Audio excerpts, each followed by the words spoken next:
मैंने अखिलेश से कहा ये अल्पसंख्यक क्या होता है, आप मुसलमान क्यों नहीं बोलते? यही सूरत हाल हर एक की है। राहुल गांधी के दबाव से मैं तरस गया हूँ मुसलमान के लफ्ज सुनने के लिए। अल्पसंख्यक, माइनॉरिटीज, ये क्या बात है? 4 जून के बाद भी मुसलमानों के खिलाफ मॉब लिंचिंग नहीं रुक रही है कि हमने इसी दिन के लिए अखिलेश यादव और राहुल गांधी को वोट दिए थे, लेकिन कभी अखिलेश यादव और राहुल गांधी के मुंह से मुसलमानों का नाम सुना? नमस्कार दोस्तों, स्वागत है आपका द पॉलिटिकल टेस्ट में और मैं हूं अजय सिन्हा। दोस्तों, समाजवादी पार्टी और कांग्रेस के खिलाफ क्या मुस्लिमों ने अब बगावत कर दी है? क्या मुस्लिम मौलानाओं ने समाजवादी पार्टी और कांग्रेस से किनारा करने का फैसला कर लिया है? क्या जो मौलाना है उन्होंने, जो बड़े मौलाना है उन्होंने समाजवादी पार्टी और कांग्रेस को वोट देकर, समर्थन देकर क्या भूल कर दी है? क्योंकि जो बयान सामने आए हैं वो बहुत गंभीर है अपने आप में और बहुत शिकायती लहजे में है। यानी बड़े मौलानाओं ने, जो मुस्लिम धर्मगुरु हैं, उन्होंने जो है राहुल गांधी और अखिलेश यादव पर गंभीर आरोप लगा दिए हैं। और एक धर्मगुरु ने नहीं, यानी एक मौलाना ने नहीं, दो मौलानाओं ने आरोप लगाया है राहुल गांधी और अखिलेश यादव पर कि वो मुसलमानों का नाम लेने से डरते हैं, यानी वो मुसलमानों की जगह अल्पसंख्यक कहते हैं और इस बात से बेहद नाराज नजर आए हैं मुस्लिम धर्मगुरु। दोस्तों, आपको पता है कि 2024 में कैसे समाजवादी पार्टी और कांग्रेस ने मिलकर चुनाव लड़ा और मुस्लिमों का एक मुश्त वोट जो है वो सीधा सीधा इंडी अलायंस के खाते में उत्तर प्रदेश में गया है।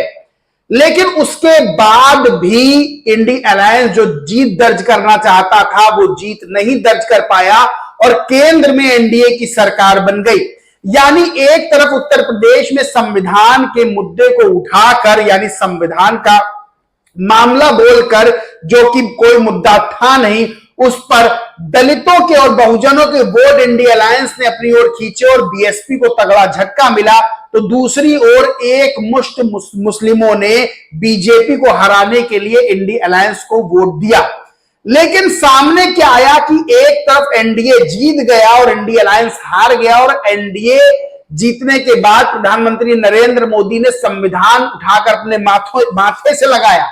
वहीं दूसरी ओर मुस्लिमों ने पूरी ताकत झोंक दी, तब भी वो बीजेपी को उस तरह की हार नहीं दे पाए। यानी झटका जरूर लगा लेकिन हार नहीं मिली और एनडीए की सरकार बनी।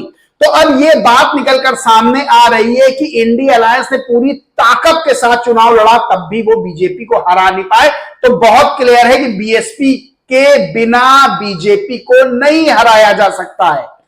अब जो है, जो मुस्लिम धर्मगुरु हैं, जो मुस्लिम मौलाना है, बड़े मौलाना है, उन्होंने बकायदा जो है वो राहुल गांधी और अखिलेश यादव पर नाराजगी जताई है कि क्या मुस्लिमों का सिर्फ वोट लेने के लिए ही चुनाव लड़ा था? क्योंकि जब बात आती है मुस्लिमों की तो मुस्लिमों का नाम ना लेकर वो अल्पसंख्यक की बात करते हैं। मैं आपको बताता हूं, वीडियोस पहले आपने सुनी लिया, बयान सुन लिया, अब मैं आपको बताता हूं कि क्या कहा था। Sanjay Kumar BSP Twitter account है, उन्होंने लिखा कि अजमेर शरीफ दरगाह के खादिम सैयद सरवर चिश्ती को सुनिए कि कैसे अखिलेश यादव और राहुल गांधी ने मुस्लिम समाज को ठगने का काम किया है। नोमानी साहब, माफ कीजिएगा, सैयद सरवर चिश्ती साहब कह रहे हैं कि 4 जून के बाद भी मुसलमानों की मॉब लिंचिंग नहीं रुक रही है। क्या इसी दिन के लिए हमने अखिलेश यादव और राहुल गांधी को वोट दिया था? मुसलमानों पर जब जुल्म होता है तो ये लोग आवाज क्यों नहीं उठाते?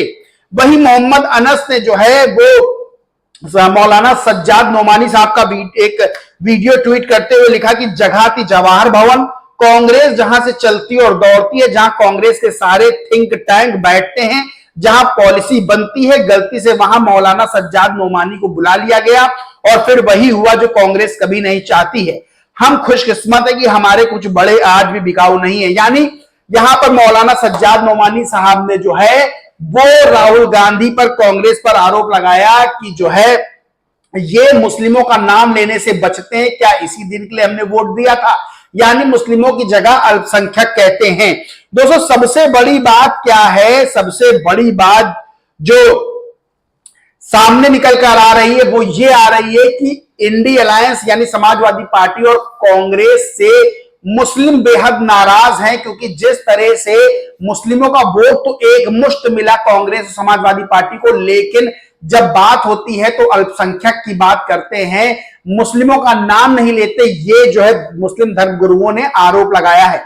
वहीं दूसरी सबसे बड़ी बात क्या है कि जो संविधान का नाम लेकर बहुजनों और दलितों का वोट जो है इंडिया अलायंस ने लिया था, अब वो जो वोट दिया था, जो बीएसपी से छिटक कर जो है इंडिया अलायंस को जिन्होंने वोट किया था, वो भी ये बात समझ गए हैं कि जो है संविधान जो है नहीं बदला जा रहा है, ऐसा कुछ नहीं था।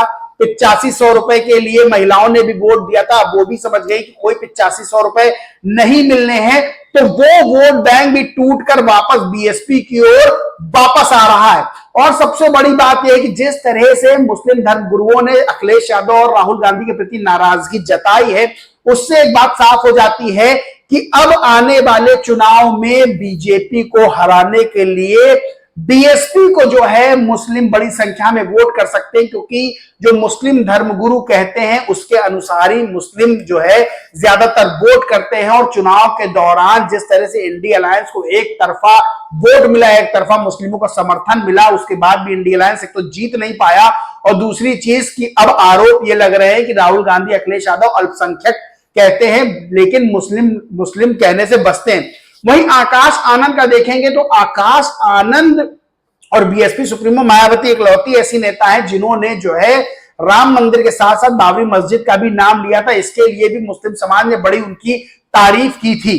तो सबसे बड़ी बात यह है कि राजनीतिक परिदृश्य जो उत्तर प्रदेश में बहुत तेजी से बदल रहा है, यानी एक तरफ इंडिया अलायंस को जो वोट दिया मुस्लिमों ने बीजेपी को हराने के लिए, तो वो भी नहीं पूरा हो पाया, और जहां संविधान के नाम पर जो है दलितों बहुजनों ने जो है वोट दिया इंडिया अलायंस को, तो अब उनको भी समझ में आ गया है कि संविधान नहीं बदला जा रहा है। तो मुस्लिम वोट बैंक और दलित बहुजन वोट बैंक भी जो है छिटक के वापस जो है बीएसपी की ओर आ रहा है। तो उत्तर प्रदेश में राजनीतिक परिदृश्य बहुत तेजी से राजनीति की तस्वीर उत्तर प्रदेश में बदल रही है।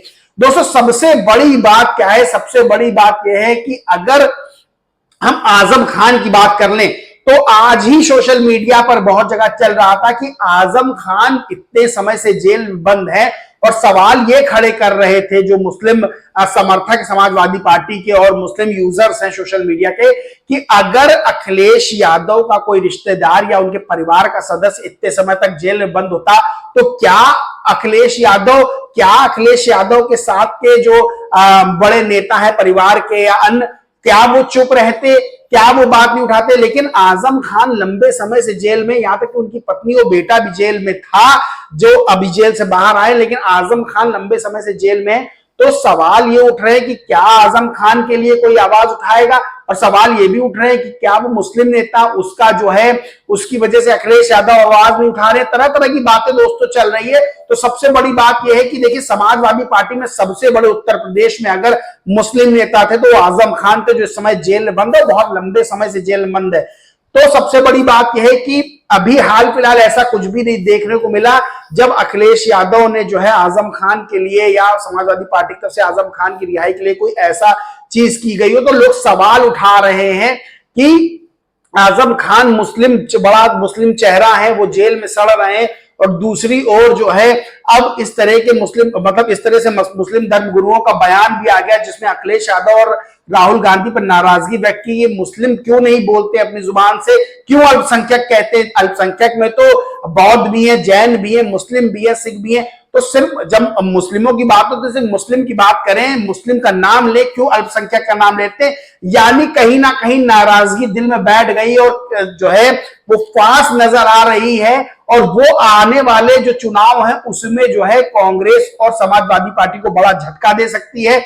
और सबसे बड़ी बात यह है कि मुस्लिम बीजेपी को हराने के लिए फिर वोट करेगा, और अब बीएसपी की ओर उम्मीद की जा रही है। ऐसे जो माहौल बन रहा है कि अब जो है बीएसपी की ओर मुस्लिम वोट कर सकता है। वही जो बहुजन वोटर्स थे, दलित वोटर्स जो संविधान के नाम पर बीएसपी टूटे थे, वो इंडिया अलायंस की ओर शिफ्ट हुए थे संविधान के नाम पर, लेकिन अब वो वापस बीएसपी की ओर शिफ्ट हो रहे हैं। तो आने वाले समय में बीएसपी बेहद मजबूत हो सकती है, और बीएसपी ने भी अपनी कार्यशैली में अपने जो है काम के तरीके में बदलाव किया है, और जो है जमीन पे तेजी से मजबूती बीएसपी अपने नेताओं को भेजकर अपनी मजबूती बना रही है, और दूसरी ओर आकाश आनंद को भी वापस लाया गया, और आकाश आनंद भी बहुत मुखर रहे हैं, मुस्लिमों के मुद्दे पर भी बहुत मुखर रहे हैं, और निडरता से उन्होंने अपनी बात रखी है, चाहे वो बाबरी मस्जिद की बात हो, चाहे राम मंदिर की बात हो, और चाहे शिक्षा, मुस्लिमों की शिक्षा, रोजगार, बेरोजगारी से संबंधित बात हो, तो उन्होंने ये सब बातें भी रखी।